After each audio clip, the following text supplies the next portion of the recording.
What up, Fight World? It's your boy Ego, and I'm back with some more boxing. You know, AB, always ballin'. Adrien Broner versus Shawn Porter. Now, I believe I was the first one to report it on YouTube about the potential. It was the Ego Rumor Mill video that I did about this fight. I want to give you guys an update. Now, I talked to some of my connects, and they're affiliated with the TMT gym. And from what it sounds like, this is actually going to be a fight for June 20th. Like, it's still in the rumor mill stage per se, but my connect talked to his people who is related to the TMT gym and is supposed to be on the undercard. And this is supposed to be going down. So I want to talk a little bit more because, like I said, the first time that I talked about it, I was just kind of breaking the news. I didn't get to expand on it. And I want to expand on a couple different thoughts with Broner versus Porter. And the main thought is a lot of people, they blame Al Heyman for everything. You know what I'm saying? And I'm not, see, this is the thing with me. I'm not saying Al Heyman is a saint. Actually, I don't think really any advisor or promoter is 100%. It's a business, you know what I mean? So they're going to do whatever suits their business. You know what I mean? That's just how it goes. Oscar, Bob Arum, Heyman, all these dudes, right? But I feel Heyman, I don't know if it's because he's closely connected to Floyd or what it is about Heyman that they hate, but people blame everything for Heyman. That being said, if this fight is made for June 20th, they're talking about making it in Vegas. I don't think they're both from Ohio, both Porter and also Broner. I don't think they'll do it in Ohio. I think the bigger dollar would be in Vegas to make it like a PBC fight in Vegas. Could be in Ohio, but if this does come into fruition, like my sources and my connects saying it should, just like I told you. See, I know you guys like the Ego rumor mill. Told you I wasn't going to just tell you some bullshit. But if this does come into fruition, I must say, some of y'all, you got to get off Al Heyman's back and you got to get off Broner's back. The reason I say that, again, people just attack Heyman. He doesn't even do media interviews, and people hate him and say he's providing the worst mismatches. Now, I'm not saying he's never done it before. You know what I mean? Like Leo Santa Cruz's, all his recent partners have been mismatches. So I don't know why they're handling his particular career. But this is a good fight. This is a solid fight that I am looking forward to. And then same thing for Broner. A lot of people hate Broner and his antics. Me, I also don't like some of the stuff like saying you're going to slap Michael Jackson, Tupac. Those actually happen to be my two favorite musicians ever. You know what I mean? So I really didn't like comments like that. But Broner's starting to grow on me. I'm not, again, I don't agree with everything he does. Sometimes he does too much and he's over the top and stuff. But he's starting to grow on me. And one thing I respect, which some people don't give him credit for, is when I was making those videos talking about how he was calling out Lucas Matisse and different people, a lot of you guys were instantly negative Nancy's, like, he's lying. He don't want to really fight Lucas Matisse. What a lie. He's full of shit. He's just calling out Pacquiao and all these people.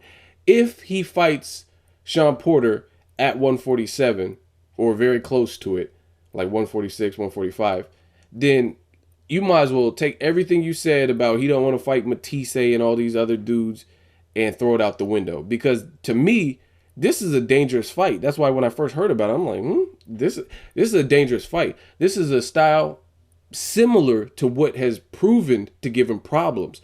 Guys with work rates. Even Paulie Malignaggi, without that much power, was able to trouble Broner early and made that fight a split decision win for Broner, where he defeated the champion. And a lot of people still think that's kind of sketch, and some had Paulie winning.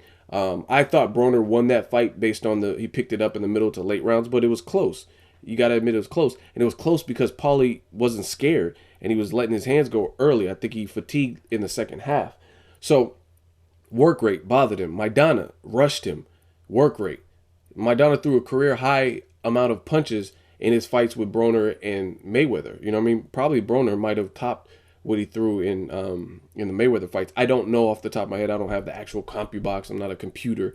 But I know in those particular fights, Broner especially threw a lot of punches, right? So what does Shawn Porter do? He's big. He'll rush you. Shawn Porter knocked out Paulie Malignaggi with pretty much ease.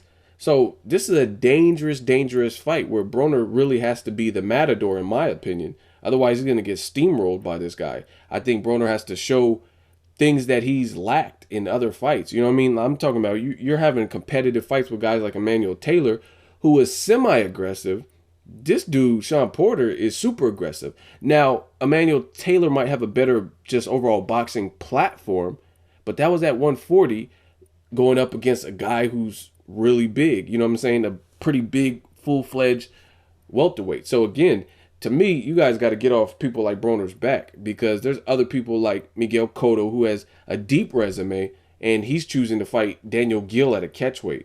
We're getting Edislandi Lara versus Delvin Rodriguez, and these are all guys I like and respect. But since people are fanatical Broner lovers or haters, you also get a lot of people that say, oh, Broner's full of shit, he don't really want to fight Lucas Matisse.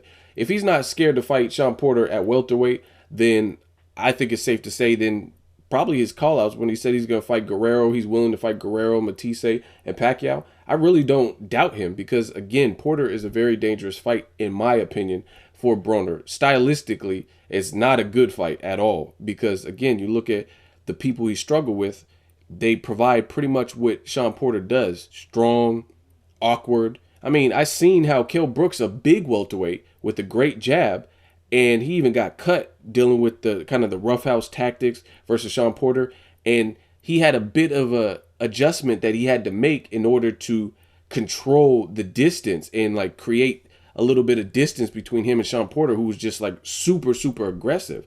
So Broner, to me, in the lower weight divisions, 130, 135, he showed more of that, like against guys like Antonio DeMarco. But again, this is a welterweight fight. So if he's willing to go back up to welterweight, I really don't think Broner was calling out all those people in vain. I think he really just doesn't give a shit whether he's going to win or lose. I think he's really calling out people, like calling out names. So I commend him for that. Again, a lot of you guys said that those were fake call outs. He really don't want to fight all them people, but Porter is a deadly style for him, because I haven't even, like, even if you look at his last fight with John Molina was, it looked like, just to me, during the fight, it looked like to me, which I never understood, never got to talk to him about, that he was trying to outbox Broner. I was like, why? You know what I'm saying? Why is he doing this? Why is he trying to outbox? John Molina is also a guy who came into boxing late. He didn't have like a early career like some of these dudes. So to me, the way the tone was set in the early rounds, it looked like he was trying to outbox Broner, which was horrible. Porter, in my opinion, I can't even picture him attempting to outbox. You watch his Eric Bonet fight, watch his Paulie Malignaggi fight, watch all of his fights. I've never seen him come out and say, you know what, I'm going to try to do this and look like Muhammad Ali and look pretty and show this finesse. He's just a real rugged former football player type of guy.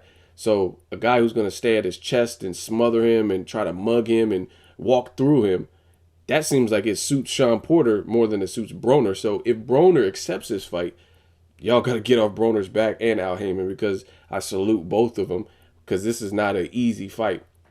Even for Shawn Porter. Shawn Porter, his vulnerabilities were kind of pretty well exposed in some of his fights. Julio Diaz, the first fight where he had a draw, you can go back and review that to see what he did right and wrong. And then also his fight with Kell Brook. You can learn from that. So Broner's probably taking notes.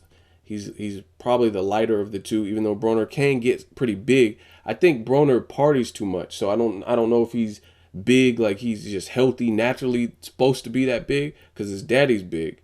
So I don't know. I think it's a dangerous fight for Broner. That's all I'm going to say. And if this fight does come true, like it is sounding from what I'm hearing from my little connects, then you got to give both of these guys props for making this fight, and also Al Heyman. Drop me a comment. Let me know what you guys think. I just wanted to give you guys that update. Make sure you like my video. As always, hate, comment, and subscribe. Till next video, is Ego signing off.